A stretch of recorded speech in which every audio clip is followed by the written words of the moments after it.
السلام عليكم ورحمة الله.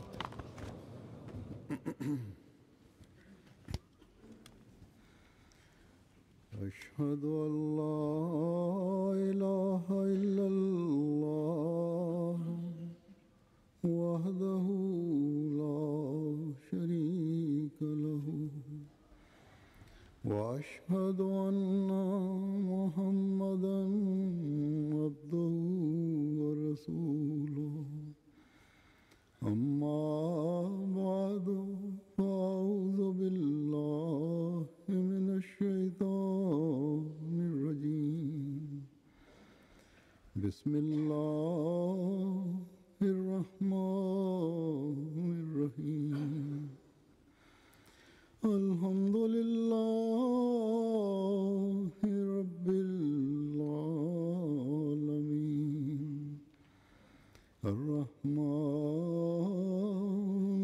الرحيم مالك يوم الدين إياك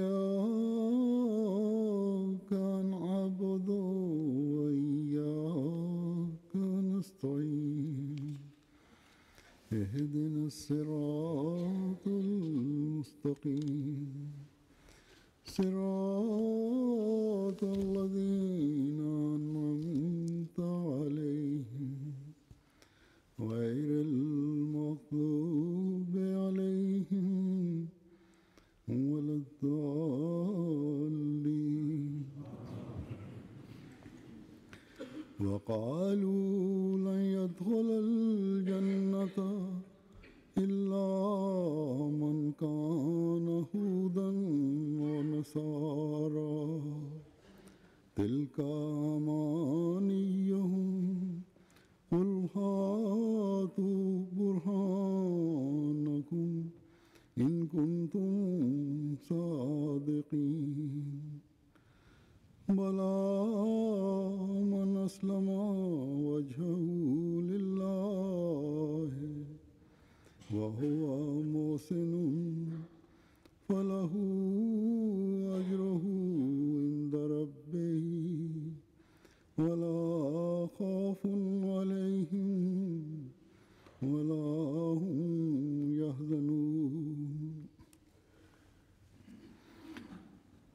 La traduction de ces versets est comme suit. Et ils disent, personne n'ira au paradis à moins d'être juif ou chrétien. Ce sont là leurs vains désirs. Dis-leur, si vous dites la vérité, eh bien, produisez-en la preuve. Sûrement pas. En fait, quiconque se soumet complètement à Allah et dont la conduite est excellente, cette personne aura sa récompense auprès de son Seigneur. Ils n'auront aucune crainte, ni ne seront-ils affligés.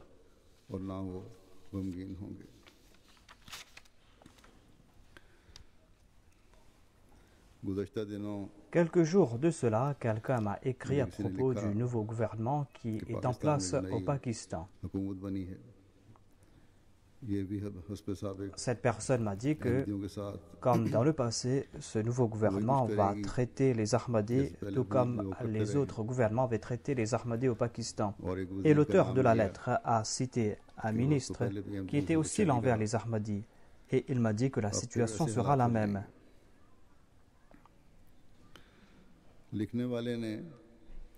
Et l'auteur de la lettre a exprimé ses inquiétudes à ce sujet. Allah sait le mieux quelle sera la situation à l'avenir. Mais quel que soit le gouvernement qui soit en place, puisqu'au Pakistan, on a passé une loi contre les Ahmadis, une loi qui n'a d'autre but que de persécuter les Ahmadis, eh bien, ce n'est pas la peine d'avoir pareille inquiétude. C'est pour cette raison que si on a des soucis à se faire, eh bien, c'est un souci permanent pour les Ahmadis du Pakistan. Et les Ahmadis du Pakistan doivent se consacrer davantage à la prière.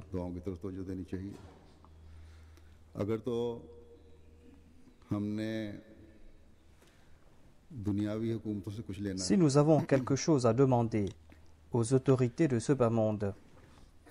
Eh bien, certainement, on pourrait avoir pareille pensée, on pourrait avoir pareille inquiétude. Mais si nous plaçons toute notre confiance uniquement en Dieu, et certainement nous plaçons notre confiance en Dieu, dans ce cas, ce ne serait pas la peine d'avoir pareille inquiétude, ni ce ne sera nécessaire d'avoir pareil espoir qu'un tel va venir et que notre situation sera meilleure ou que notre situation sera pire. Si Allah est avec nous, si nous avons une relation avec Dieu, eh bien, ce ne sera pas la peine d'avoir pareil souci.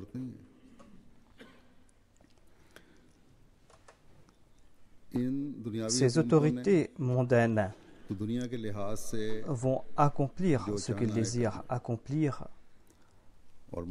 Et dans le passé, depuis qu'on a passé cette loi contre les Ahmadis, on a passé cette loi dans l'Assemblée pakistanaise. Cela fait 38 ans qu'on a passé cette loi.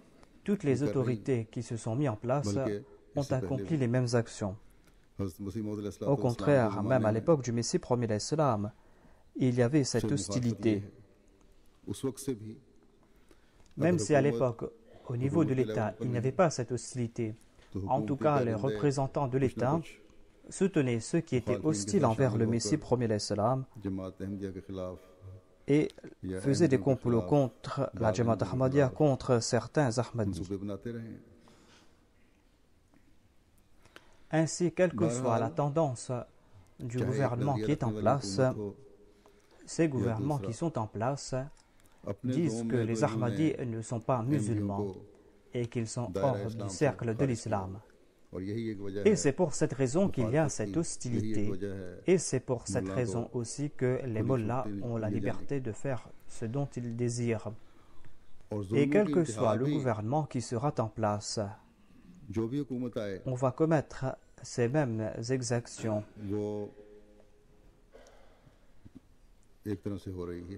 Au contraire, cette hostilité ne cesse de s'accroître.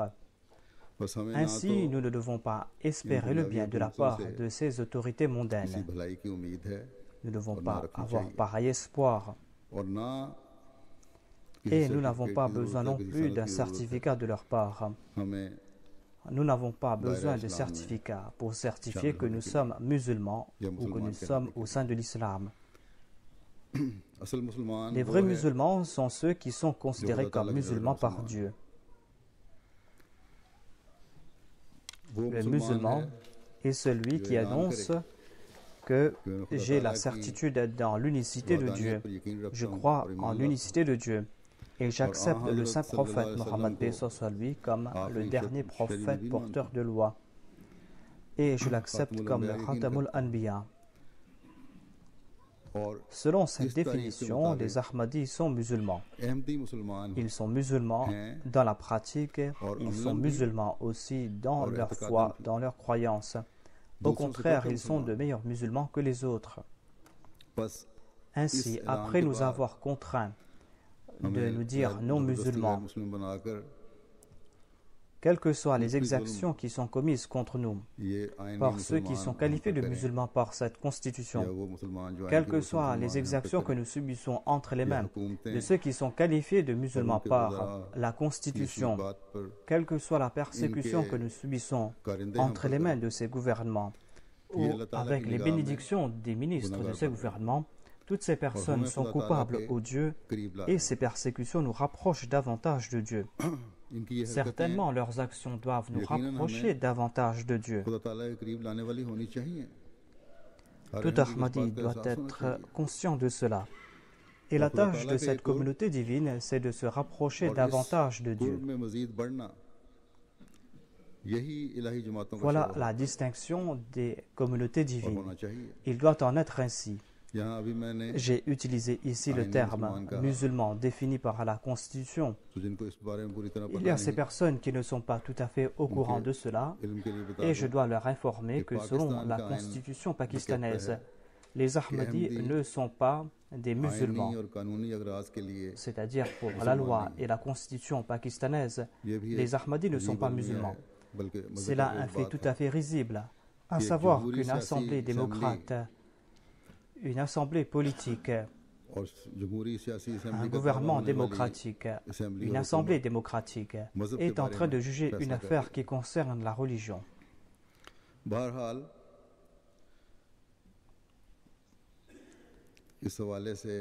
En tout cas, on a passé cette loi au Pakistan en 1974. Ensuite, le dictateur militaire a renforcé davantage cette loi. Je ne vais pas aller en détail à ce sujet aujourd'hui. En tout cas, suite à cette décision qui a été prise par rapport à la constitution pakistanaise, les Ahmadis ne sont pas musulmans aux yeux de la loi et aux yeux de la constitution. En dépit du fait que dans le monde, ce sont les Ahmadis qui sont en train de présenter l'image véritable de l'islam. Et les musulmans, non Ahmadis au Pakistan, sont musulmans selon la loi au Pakistan, et cela en dépit que certains d'entre eux et certains groupes parmi ces musulmans sont en train de présenter une image déformée de l'islam, en dépit du fait qu'ils sont en train de ternir l'image de l'islam. La plupart des gens de ce bas monde me posent cette question. Je viens de faire une tournée aux États-Unis et au Canada, et partout les journalistes m'ont demandé la même chose. J'en ai déjà parlé à ce sujet. Ils me disent, vous êtes en train de présenter un islam qui est beau, certes, mais la majorité des musulmans ne vous considèrent même pas comme musulmans. Et nous sommes en train de voir leurs actions. Et leurs actions sont contraires à ce que vous êtes en train de prêcher. Et en même temps, en tant qu'Ahmadi, vous êtes en train de dire que vous allez apporter une vraie révolution islamique dans le monde, vous en tant qu'Ahmadi. Comment est-ce que cela va se faire? En tout cas, je réponds à ces personnes en leur disant que ce n'est pas une question que cela va se faire. Certainement, cela est en train de se faire. Et il y a des centaines de milliers de musulmans de bonne nature qui sont en train de se joindre à la communauté Ahmadiyya après avoir reconnu cet islam véritable. Et Inch'Allah, nous allons continuer à accomplir cette tâche tant que nous n'allons pas faire comprendre au monde que l'islam est une religion qui prône la paix et que le saint prophète Mohammed Mustafa sallallahu alayhi wa sallam est le porte-drapeau de la paix et qu'il n'y a pas d'autres exemples similaires à celui du saint prophète sallallahu alayhi wa sallam. Et l'humanité aura le salut en se joignant sous son drapeau. Et j'informe aussi ces personnes qu'aucun individu ne peut prendre une décision par rapport à la foi d'un autre. Aucune tierce personne ne peut prendre de décision concernant la foi ou l'incroyance d'un tel ou d'un tel. Chaque individu peut choisir sa foi. Certains États qui prônent l'extrémisme ou ces mollahs peuvent nous qualifier de musulmans ou pas. Cela ne fait pas de différence pour nous. Moi, je suis un musulman et par la grâce de Dieu, tous ceux qui ont accepté le Messie promis l'Islam, ils sont tous des musulmans. Ils sont de meilleurs musulmans que ceux qui n'ont pas accepté le Messie promis à l'Islam. Voilà ce que comprend tout Ahmadi.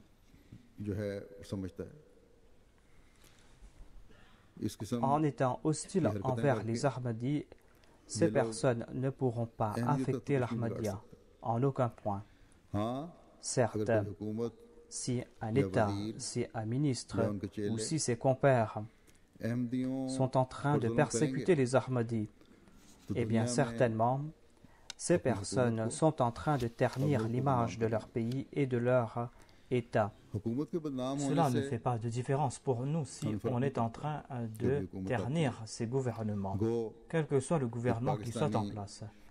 Certes, nous sommes embarrassés en tant que Pakistanais, mais en tout cas, tout Ahmadi souffre parce qu'on est en train de ternir l'image de ce pays, parce que les Ahmadis ont fait de grands sacrifices pour ce pays. Et ici, au nom de la religion, on est en train de commettre ces atrocités. Non seulement qu'ils sont en train de ternir l'image de ce pays, Mais ils sont en train de commettre toutes ces exactions au nom de l'islam. L'islam est une religion qui prône la paix, la réconciliation, la fraternité. C'est une religion d'amour. Et ils sont en train de ternir l'image de cette religion. Allah déclare que l'on doit bien traiter ses ennemis. Lorsqu'il est question de justice, eh bien, il faut faire preuve de justice et d'équité. Il est dit, voilà, yajlimannakum shana'anu qawmin ala alla ta'dilu i'dilu huwa aqrabu lit-taqwa wattaqullah. Voilà l'ordre émis par Dieu, c'est-à-dire l'animosité d'un peuple, l'hostilité d'un peuple ne doit pas vous pousser à être injuste. Soyez toujours juste car cela est plus proche de la taqwa. Allah déclare, craignez-moi. Voilà donc l'enseignement de l'islam. Et c'est ainsi que nous fermons la bouche aux ennemis de l'islam lorsqu'ils critiquent l'islam en leur présentant ces enseignements sublimes de l'islam. Nous leur faisons comprendre que le véritable musulman a toujours peur de Dieu et il a toujours en tête la crainte de Dieu et le plaisir de Dieu.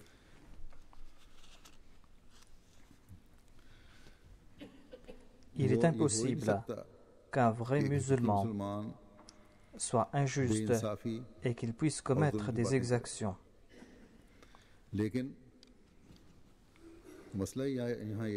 La question est que ici le peuple est en train de suivre ces personnes qui ne possèdent pas la taqwa. Et puisque ces personnes ne possèdent pas la taqwa, eh bien on ne peut rien attendre de leur part que la persécution et l'injustice. On ne peut rien attendre de ces personnes. 2 jours auparavant, ici au Royaume-Uni, dans le cadre des célébrations de l'existence de la Jamaat, ici au Royaume-Uni, il y avait une rencontre au Parlement. 42 députés étaient présents. Il y avait le vice-premier ministre qui était présent. Il y avait 6 ministres aussi qui étaient présents. Il y avait 20 diplomates et des intellectuels qui étaient aussi présents. Et moi, je leur ai présenté les véritables enseignements de l'islam. Et l'islam véritable à la lumière de la pratique du saint prophète Mohammed sallallahu alayhi wa sallam.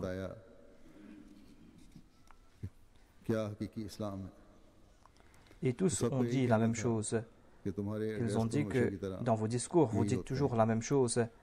Et la Jamaat Ahmadiyya est une Jamaat qui prône la paix, la réconciliation. Mais les autres groupes musulmans sont en train de commettre certaines actions qui nous inquiètent. Il y a certains de ces hommes politiques qui le disent ouvertement. D'autres, pour certaines raisons, ne disent pas cela ouvertement. Mais en tout cas,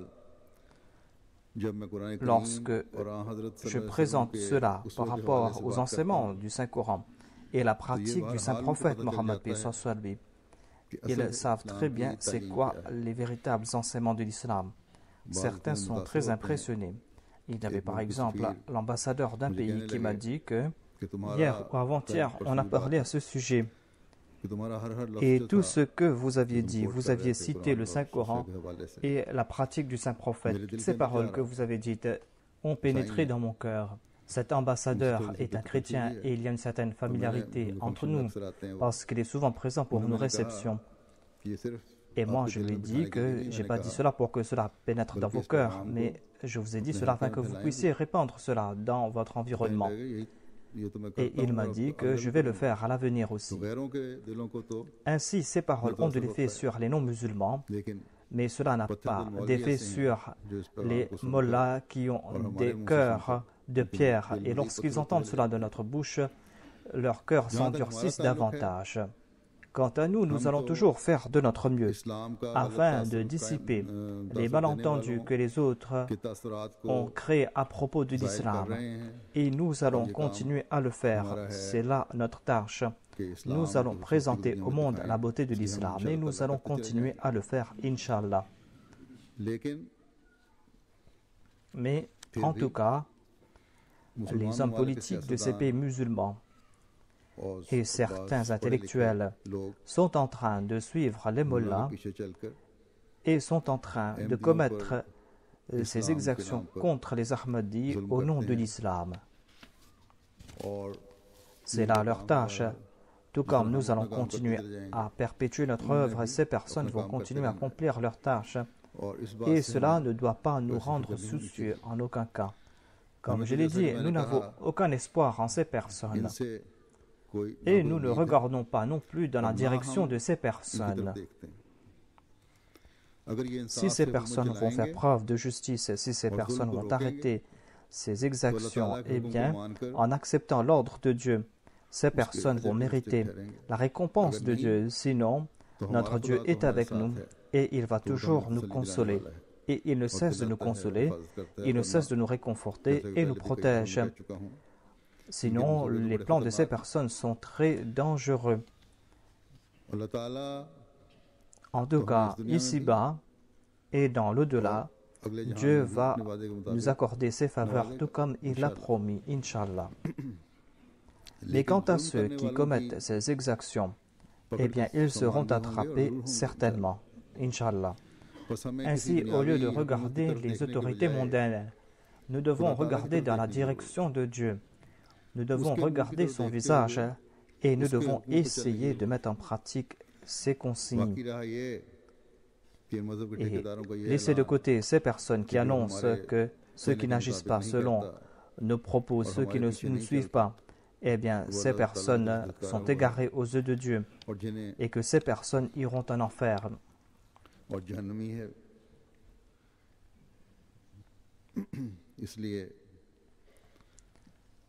C'est pour cette raison que ces mollahs ont donné la liberté à leurs suivants de traiter comme bon il leur semble les Ahmadis, en leur disant que personne ne vous demandera des comptes à ce sujet. Et voilà ce qui se passe dans la pratique. Le gouvernement déclare que la loi règne dans le pays. Voilà la déclaration du gouvernement. Mais en dépit de cela, non seulement qu'ils n'arrêtent pas ces persécutions qu'on fait subir aux Ahmadis, au contraire, ils soutiennent leurs persécuteurs. 2 jours auparavant, un Ahmadi de Karachi est tombé en martyr. Inna lillahi wa inna ilayhi raji'un. Un autre Ahmadi à Jahlam a été attaqué. Il a été grièvement blessé et il se trouve à l'hôpital. Qu'Allah lui accorde sa protection, qu'Allah lui accorde une guérison rapide. Et il y a aussi ces non-Ahmadis qui sont les amis des Ahmadis et qui subissent eux aussi le prix de cette persécution. Il y a eu cet incident à Karachi où cet Ahmadi est tombé en martyr. Il avait en sa compagnie 2 amis non-Ahmadis qui ont été eux aussi grièvement blessés. Qu'Allah leur accorde la santé. Ils sont à l'hôpital. Il y a un d'entre eux qui est dans un état critique. Allah déclare que ce n'est pas quelque chose de nouveau. Voilà comment agissent ceux qui se disaient être les protecteurs de la foi. Ils faisaient la même chose dans le passé. Mais Allah a annoncé que quant à celui qui va essayer de suivre les préceptes de Dieu, quant à ceux qui vont accomplir de bonnes œuvres, ces personnes seront récompensées par leur Seigneur.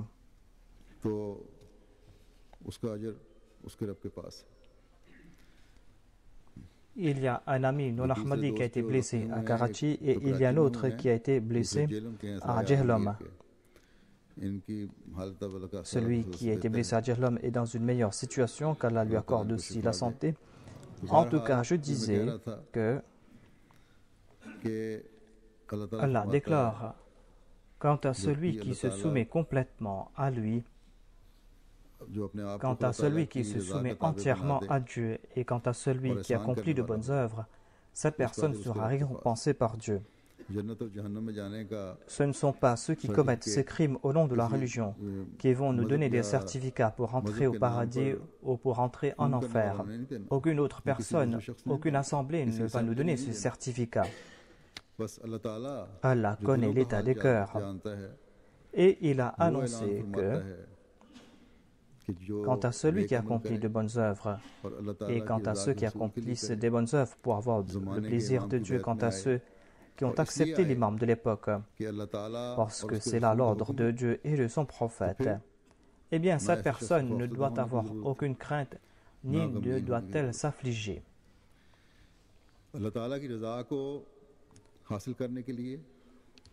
Afin d'avoir le plaisir de Dieu, toute action qu'on a accomplie pour la cause de Dieu, eh bien cette action va faire en sorte que ces personnes puissent avoir le plaisir de Dieu. Tout Ahmadi qui, suivant l'ordre de Dieu et de son prophète, a prêté allégeance à l'imam de l'époque, certainement cette personne est en train d'être fidèle envers Dieu. Il est un musulman, certainement il est un musulman et un vrai musulman. Certainement il va attirer l'amour de Dieu.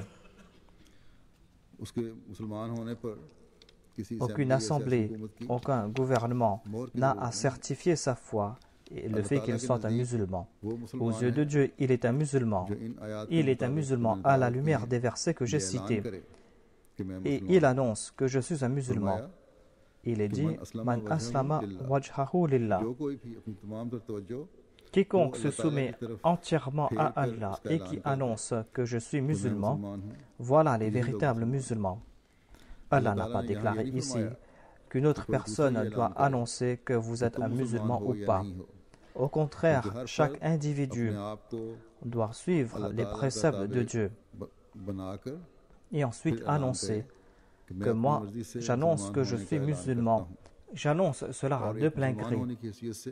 Et en tant que musulman, Dieu m'a confié certaines responsabilités et je suis prêt à assumer toutes ces responsabilités. Et il ne se contente pas de faire de telles annonces. Mais Allah déclare « Wa huwa muhsinun » Il doit être celui qui fait le bien. Il accomplit au mieux toutes ces actions qu'Allah lui a demandé d'accomplir. Voilà la responsabilité qu'il doit assumer, à savoir qu'il doit mettre en pratique les préceptes de Dieu et doit éviter tous ces péchés qui ont été interdits par Dieu. Quand telle sera sa situation, eh bien, cette personne va profiter de l'amour de Dieu. Ensuite, Allah a déclaré que si vous agissez ainsi, eh bien, vous n'aurez pas à avoir peur, ni vous allez devoir vous affliger. Ces bonnes œuvres que vous allez accomplir vont vous faire pardonner vos péchés. Et cette continuité dans l'accomplissement de bonnes œuvres, cette constance dans l'accomplissement des bonnes œuvres, va vous protéger de ces péchés. Et le fait que vous accordez préférence à la foi sur les choses mondaines vont vous protéger des erreurs à l'avenir et vont vous protéger de la crainte et de l'affliction. Le Messie promis l'Islam nous explique cela en disant que selon la langue arabe, Islam signifie présenter une avance avant d'acheter quelque chose.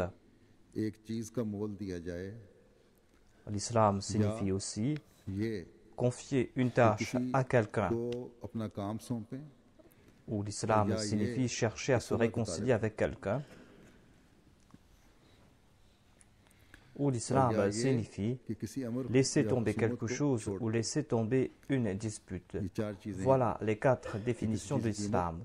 L'Islam signifie soit présenter une avance afin d'acheter quelque chose, confier une tâche à quelqu'un, ou chercher à se réconcilier avec quelqu'un, ou laisser tomber toute dispute. Ensuite, le Messie promet l'Islam déclare que le sens technique de l'Islam a été indiqué dans ce verset où il est dit Bala man aslama wajhahu lillahi wa huwa muhsinun falahu ajruhu inda rabbih wa la khawfun alayhim wa la hum yahzanun. C'est-à-dire le musulman est celui qui se consacre corps et âme à Dieu, c'est-à-dire il suit les moindres désirs de Dieu et il se dédie afin d'avoir le plaisir de Dieu. Et pour la cause de Dieu, il accomplit ses bonnes œuvres et consacre toutes ses facultés physiques pour la cause de Dieu. En bref, dans sa doctrine comme dans sa pratique, il se consacre entièrement à Dieu. du point de vue doctrinal, il se considère entièrement à Dieu. Il se considère comme un être qui a été consacré à reconnaître Dieu. Il se considère être un objet voué à obéir, à aimer et à chercher le plaisir de Dieu. Et dans la pratique, l'islam signifie accomplir de bonnes œuvres sincèrement pour la cause de Dieu. Accomplir ces œuvres avec toutes ces aptitudes qu'on a à sa disposition. Et de l'accomplir avec une telle ardeur, avec une telle ferveur et une telle présence d'esprit, comme si on voyait le visage de Dieu dans le miroir de son obéissance. Voilà donc le statut que nous devons atteindre dans notre pratique et dans notre doctrine. Si nous nous réformons et si nous renforçons notre foi et si nous regardons de près nos actions et nous faisons en sorte que nos actions soient en accord au plaisir de Dieu et si nous essayons d'agir en ce sens, si nous mettons l'emphase sur la prière, eh bien, les lois de ces autorités mondaines ou ces exactions qu'on est en train de commettre au nom de la loi, cela ne pourra pas nous faire subir des pertes ici sur terre. Peut-être que nous allons subir des pertes matérielles, mais nous serons agréés par Dieu. Le Saint-Coran a cité l'exemple de ceux qui commettent ces crimes et Dieu a réconforté nos cœurs.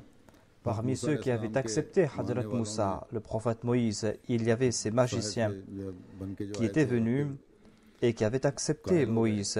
Et ils ont dit la même chose à Pharaon. Ils ont dit « Faqdi ma antaqad », c'est-à-dire décrète ce que tu veux décréter. Innama taqdi hadhihi al-hayat ad-dunya. Tu peux seulement décréter concernant la vie de ce monde. Tu peux mettre fin à la vie de ce bas monde. Ainsi, si un gouvernement quelconque veut commettre pareil crime, eh bien, ils ont devant eux la fin des croyants, ainsi que la fin des pharaons. Dieu réserve tout le temps le triomphe final aux croyants. Et Inch'Allah, ici aussi, ce sont les croyants qui vont remporter la victoire. Ainsi, nous allons devoir faire preuve de cette foi. Et nous n'avons pas à craindre les gens de ce bas monde. Si nous devons craindre quelque chose, si nous devons nous affliger, c'est comment acquérir le plaisir de Dieu, comment se rapprocher de Dieu. Dans un verset de la sourate An-Nisa, Dieu a évoqué ceux qui disent qu'ils sont croyants, qu'ils sont musulmans, et ceux qui disent qu'ils vont accomplir de bonnes œuvres. Il a évoqué les qualités de ces personnes dans ce verset. Il est dit « Waman ahsanu dinan mimman aslama wajhahu lillahi wa huwa muhsinun wa taba'a millata Ibrahima hanifa wa takhadallahu Ibrahima khalila » Et en matière de religion, qui est meilleur que celui qui dévoue toute son attention à Allah et qui fait le bien et qui suit la religion d'Abraham, qui était toujours incliné vers Allah. En effet, Allah a pris Abraham comme ami spécial. Ainsi, il est important de suivre la religion d'Abraham si l'on veut être un ami d'Allah. Le terme Millah a plusieurs sens. Millah signifie une voie. Millah signifie aussi la religion.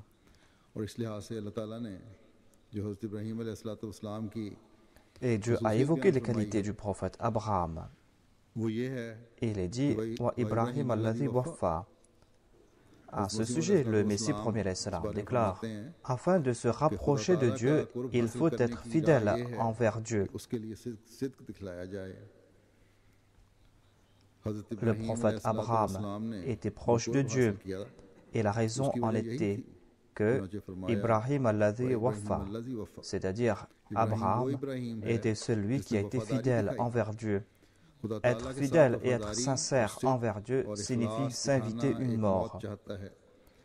Tant que l'homme ne sera pas prêt à jeter par la fenêtre les plaisirs de ce bas monde, tant que l'homme n'est pas prêt à jeter par la fenêtre les plaisirs de ce bas monde, et tant qu'il n'est pas prêt à accepter tout déshonneur, toute amertume et toute difficulté pour la cause de Dieu, il ne sera pas capable de posséder cette qualité. Tant que l'on ne se consacre pas sincèrement à Dieu et tant que l'on n'est pas prêt à accepter toute difficulté pour sa cause, on ne pourra pas faire naître cette qualité qui est la fidélité et la sincérité. Dieu désire des actions et ce sont les actions qui le plaisent. Et les actions signifient souffrir. Lorsqu'on est prêt à accepter ces souffrances pour la cause de Dieu, eh bien Dieu ne laisse pas cette personne souffrir. Le Messie premier salam déclare purifier son cœur de toute route que Dieu, le remplir de l'amour de Dieu, chercher le plaisir de Dieu et suivre Dieu tout comme l'ombre suit le corps et ne pas avoir de différence entre ses désirs et celui de Dieu. Tout cela est possible uniquement grâce à la prière. C'était là les qualités du prophète Abraham. L'on pourra comprendre la réalité de l'islam quand on va faire en sorte que son corps et toutes ses aptitudes soient consacrés uniquement à Dieu et à la voie de Dieu. Et lorsqu'on va retourner à Dieu, les charges que Dieu nous a confiées. Et l'on doit voir l'image véritable de l'islam, non seulement dans sa doctrine, mais dans le miroir de ses actions.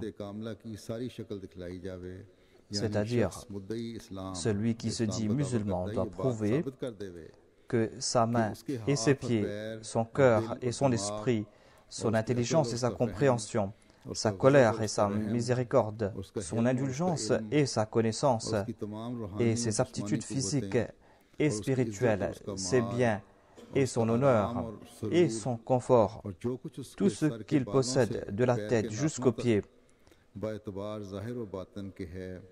et même ses intentions, ainsi que les pensées de son cœur. Ses intentions ainsi que les pensées de son cœur et ses sentiments, tout cela doivent être en accord au plaisir de Dieu, tout comme les membres du corps suivent l'intention. Ainsi, il faudra prouver que l'on est fidèle envers Dieu, à savoir tout ce que l'on possède ne nous appartient pas, mais appartient à Dieu. Mais toutes ces aptitudes sont consacrées entièrement à Dieu, et de faire en sorte que ces membres de son corps appartiennent uniquement à Dieu.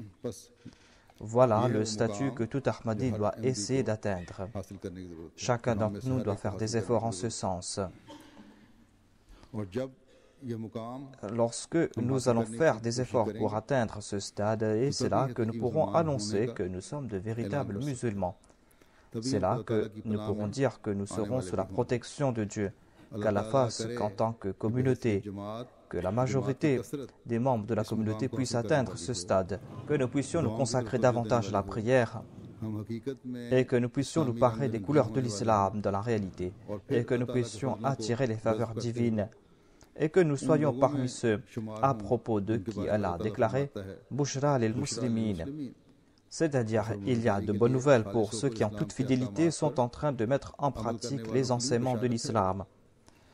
Et lorsqu'on reçoit de bonnes nouvelles de la part de Dieu, eh bien, on va voir aussi la fin des ennemis, qu'Allah fasse que la majorité d'entre nous puisse nous consacrer à ses prières et que tout Ahmadi se consacre davantage aux prières et qu'il puisse établir une relation spéciale avec Dieu et que nous puissions voir la fin de nos adversaires. Comme je l'ai dit auparavant, un Ahmadi est tombé en martyr à Karachi, au Pakistan. Je vais présenter quelques détails à propos du défunt et après la prière de Juma, je vais diriger sa prière funéraire. Le défunt s'appelait Chaudhry Hamid Sami Saheb. Il était le fils de Chaudhry Abdus Sami Khadim. Il était de la région Gulshan Iqbal de Karachi. Il est tombé en martyr le 11 juin dernier. Ce fut son grand-père, Mukarram Chaudhry Abdurrahim, qui avait accepté l'Ahmadiyya. Son grand-père était de Gurdaspur de l'Inde et sa grand-mère, Sardar Begum Sahiba, était la fille d'un compagnon du Messie premier l'Islam, Chaudhry Muhammad Ismail. Le grand-père du défunt, Chaudhry Abdurrahim, avait embrassé l'Ahmadiyya en 1924. Et le grand-père du défunt a été persécuté par ses parents. Ainsi, ces persécutions ne datent pas d'aujourd'hui, mais ont toujours existé. On dit à propos du grand-père que le père de celui-ci pour le tourmenter, plaçait les paumes de ses mains sous les pieds d'un lit et il dormait dessus. C'est ainsi que son grand-père passait la nuit ainsi, et cela a laissé des traces sur les paumes de ses mains. Et en fin de compte, il est venu à Lahore en 1929 et s'est établi là-bas. Et le martyr Hamid Sami Sahib est né à Lahore. Il était comptable. Son père aussi était un expert comptable. Il avait une compagnie de comptabilité. Le défunt avait 48 ans lorsqu'il est tombé en martyr. Il était poussé par la grâce de Dieu. Après la prière d'Asr, vers 18h30, il est sorti de son bureau qui se trouve à Jinnah Road. Il était en voiture. Il y avait deux amis non-ahmadis qui étaient en sa compagnie. Ils voyageaient ensemble dans la même voiture. Lorsqu'ils sont sortis, il y a des personnes qui sont venues à moto, qui leur ont tiré dessus. Et les traces des blessures ont fait comprendre qu'ils étaient à deux motos, des assaillants, et ils ont lancé leur attaque des deux côtés de la voiture. Le défunt a reçu 6 balles à la tête. Il a reçu des balles sur le visage, ainsi que dans les reins. Et il est tombé à martyr sur le cou. Inna lillahi wa inna ilayhi raji'un. Et ses deux amis sont blessés. L'un d'entre eux a été grièvement blessé. Qu'Allah ait pitié d'eux. Ces deux amis qui ont été blessés n'ont pas reçu des balles directement. Ces balles ont traversé le martyr pour les atteindre. Le martyr était secrétaire mâle de sa région.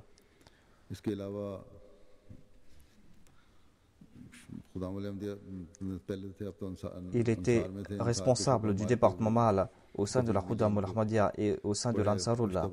C'était une personne très noble de caractère. Elle était toujours souriante. Le défunt était toujours ramen et a toujours bien traité son épouse, ses enfants ainsi que les autres.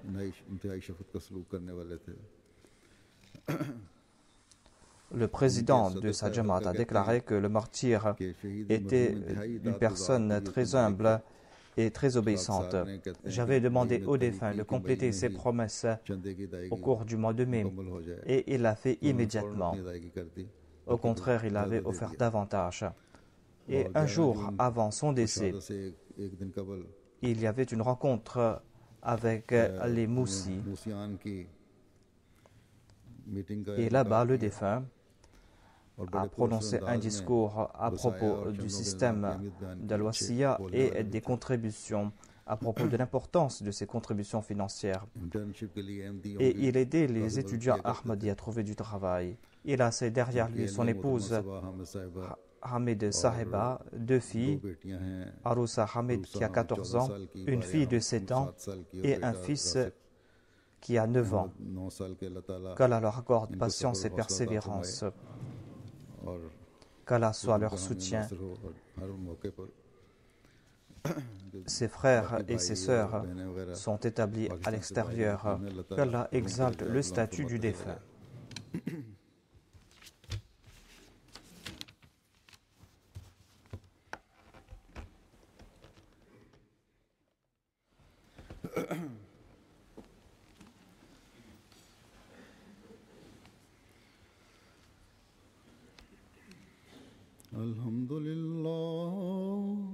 Alhamdulillah, nahmaduhu wa nasta'inuhu wa nastaghfiruhu wa nu'minu bihi wa natawakkalu alayhi wa na'udhu billahi min shururi anfusina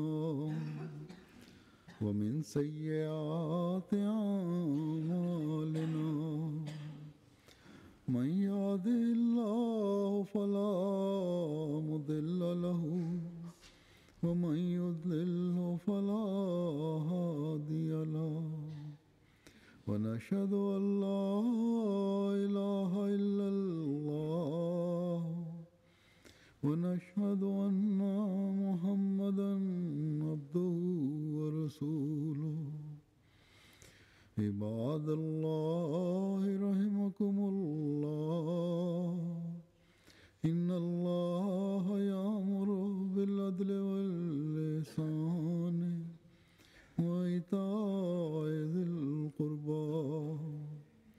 وينهى عن الفحشاء